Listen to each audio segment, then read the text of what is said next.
wakatifira pamuchinjikwa, akapiwa zita riri pamusoro pamazita ose, kuti nezita raJesu mabvi ose anopfugama, ndimi dzose dzopupura kuti Jesu ndiye Ishe, ndiye mambo wemadzimambo. Tinomukudza nairo zita riri pamusoro paose.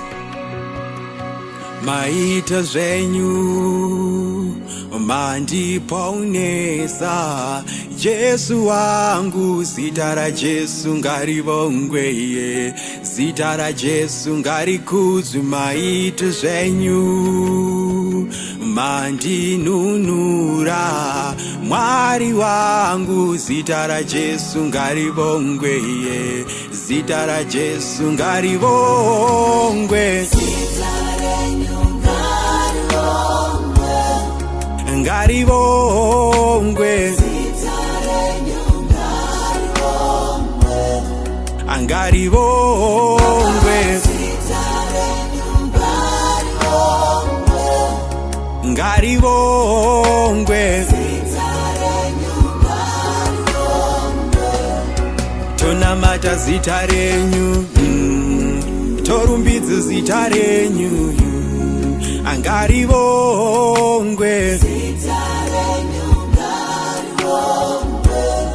Atonamata zita renyu, torumbidza zita renyu, ngarivongwe. Ngarivongwe, ngarivongwe, ngarivongwe, ngarivongwe.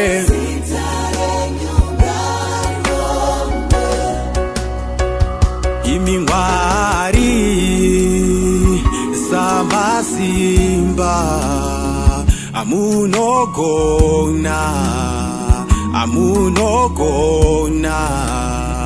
Ndimi Mwari samasimba, amunogona, amunogona. Ngarivongwe zita renyu, ngarivongwe zita renyu, ngarivongwe zita renyu, ngarivongwe zita renyu, ngarivongwe zita renyu, ngarivongwe zita renyu, ngarivongwe,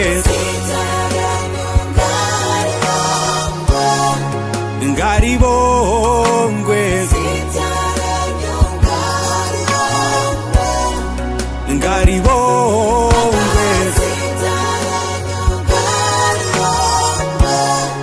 ngarivongwe.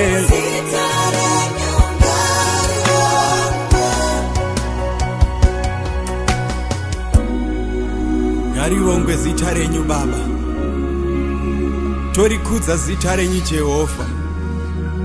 Zvanga zvakakwana kutita varanda, asi nenyasha dzenyu makatite vana venyu. Tinotenda nyasha dzenyu pamuchinjikwa, tinotenda nyasha dzenyu kutita vana venyu. Dai musipo tiri verima takarasika Baba, asi matidzora mazvita mazvita Baba. Tingatiko kwamuri Jehovha kunze kwokukuvongai. Tinokukudzai zuva ranhasi, tinokuvongai Jehovha. Dai musimi makatirangarira Baba, dai musimi makatirangarira Jehovha. Taiparara Baba, taipera, asi nyasha dzenyu dzakationa. Mazvita, mazvita Baba.